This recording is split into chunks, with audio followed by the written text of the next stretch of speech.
2024 సార్వత్రిక ఎన్నికల్లో కర్నూలు లోక్సభ స్థానాన్ని అతి సామాన్యమైనటువంటి రైతు బిడ్డను తెలుగుదేశం పార్టీ జాతీయ అధ్యక్షుడైనటువంటి నారా చంద్రబాబు నాయుడు గారు ఆయన మమ్మల్ని గుర్తించి ఇంత పెద్ద స్థానాన్ని కట్టబెట్టినందుకు ముఖ్యంగా తెలుగుదేశం పార్టీకి ఎంతో రుణపడి ఉన్నాను. జన్మలకు నా రుణం ఎప్పటికైనా తెలుసుకుంటానని చెప్పేసి నేను మీడియా ముఖ్యంగా తెలియజేస్తున్నాను సార్ గారు. ముఖ్యంగా అందులో భాగంగా నా మీద ఎంత నమ్మకం ఉంచి ఒక పేద రైతు కుటుంబం తెచ్చినట్టు నాకు ఇంత పెద్ద చట్టసభలో స్థానాన్ని కల్పించినాడు కాబట్టి ఈ స్థానాన్ని ఎలాగైనా సరే నేను కైవసం చేసుకొని ఏది ఏమైనా సరే కర్నూలు స్థానాన్ని భారీ మెజార్టీతో గెలిపించి చంద్రబాబు నాయుడు గారికి ఒక కానుకగా ఇస్తాను. అంతేగాక కర్నూలు లోక్సభ పరిధిలో ఉన్నటువంటి 7 అసెంబ్లీ స్థానాలను కైవసం చేసుకుంటాం. ఖచ్చితంగా భారీ మెజార్టీతో కైవసం చేసుకుంటాను. మరియు నేను కర్నూలు పార్లమెంట్ ప్రజలకు మరొకసారి నా చిన్న విన్నపము, ఒక విద్యావేత్తైనటువంటి అతి చిన్న వయసులో నన్ను ఒక్కసారి ఆశీర్వదించిన ప్రజలారా, నేను వచ్చిన మరుక్షణమే మన కర్నూలు పార్లమెంటు జనాభాలో గణనీయమైన జనాభా కలిగినటువంటి పార్లమెంట్ ఉన్నది. మన పరిస్థితి చాలా అగమ్యగోచరంగా ఉన్నది. ఒక్కసారి మీరు కర్నూలు పట్టణంలో ఉన్నటువంటి కర్నూలు భాగం విధానం మాత్రం అనుకోవద్దని దయచేసి ఒక్కసారి పశ్చిమ ప్రాంతానికి పోతే పల్లెకోశ చాలా దారుణంగా ఉన్నది. వలసలతో పుట్టమిట్టాడుతున్నది. కాబట్టి మన జిల్లాకు విముక్తి కలగాలంటే తెలుగుదేశం పార్టీ ఖచ్చితంగా అధికారంలోకి రావాల్సిన బాధ్యత ఎంతైనా ఉన్నది.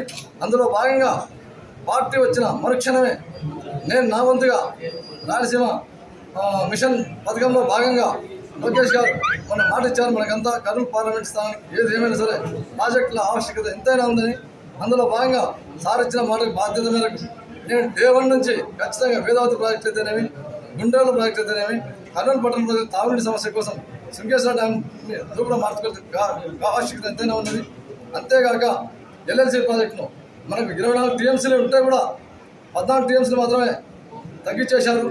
ఎందుకు అంటే అక్కడ వర్షాభావం వల్ల నీళ్ళు లేవని చెప్పేసి హాస్పిటల్ కర్ణాటక వాళ్ళు ఇబ్బంది పెడతారు మనల్ని. నేను వచ్చిన తక్షణమే ఆ 24 టీఎంసీ కోట కూడా దాన్ని పెంచి లైనింగ్ని కూడా రూపురేఖలు మార్చేసి ప్రతి ఎకరాకు సాగునీరు మరియు త్రాగునీరు అందించేకి అహర్నిశలు పాటుపడతాను. అంతేకాకుండా నిరుద్యోగ వ్యవస్థ విలయతాండం చేస్తున్నది ఇక్కడ. అందులో భాగంగా 7 నియోజకవర్గాల్లో ప్రతి నియోజకవర్గానికి ఏ పరిస్థితులకు అనుకూలంగా ఆ పరిశ్రమలు ఏర్పాటు చేయడానికి కూడా నా వంతు ఖచ్చితంగా ఒక్క సెకండ్ కూడా వేస్ట్ చేయకుండా పాటుపడతానని చెప్పి తెలియజేస్తున్నాను.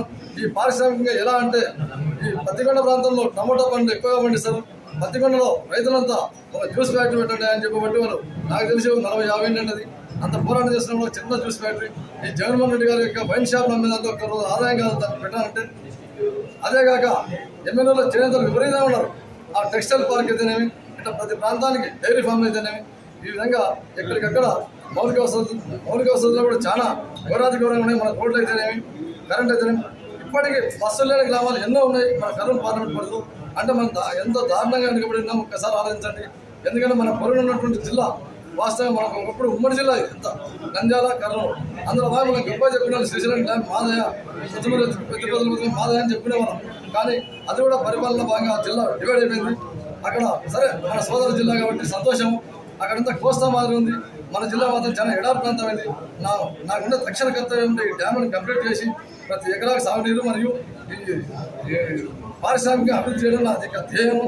కాబట్టి ప్రజలను మీరందరూ నాకు చిన్న వయసు ఆశీర్వదించి ఈ లోక్సభ పార్లమెంట్కి పంపించారంటే నా గళాన్ని చట్టసభలో వినిపించి నేను ఖచ్చితంగా నేను ఇచ్చిన హామీలకు కంకణబద్ధుడై ప్రతి గంట విశ్రమించకుండా పనిచేస్తామని చెప్పేసి ఈ మీడియా ముఖంగా మరియు పార్టీ ఆఫీస్ ఓపెన్ చేసిన సందర్భంగా మీ అందరికీ తెలియజేస్తున్నాం. అంతేగాక ఈ కర్నూలు లోక్సభ స్థానానికి ఈరోజు జగన్మోహన్ రెడ్డి యొక్క పరిపాలన అంతమందించడానికి ఇక్కడ బీజం వేశాముగా. కాబట్టి ఈ రోజు నుంచే ఆయన యొక్క కర్నూలు లోక్సభలో ఉన్నటువంటి ప్రతి అసెంబ్లీ సెగ్మెంట్ మరియు లోక్సభ స్థానాన్ని చివరికి మేమంతా కైవసం చేస్తున్నామని చెప్పేసి తెలియజేసుకుంటూ ఇక్కడికి వచ్చేసినందుకు ప్రతి ఒక్కరికి నా యొక్క ధన్యవాదాలు చేసుకుంటూ ముగిస్తున్నాను.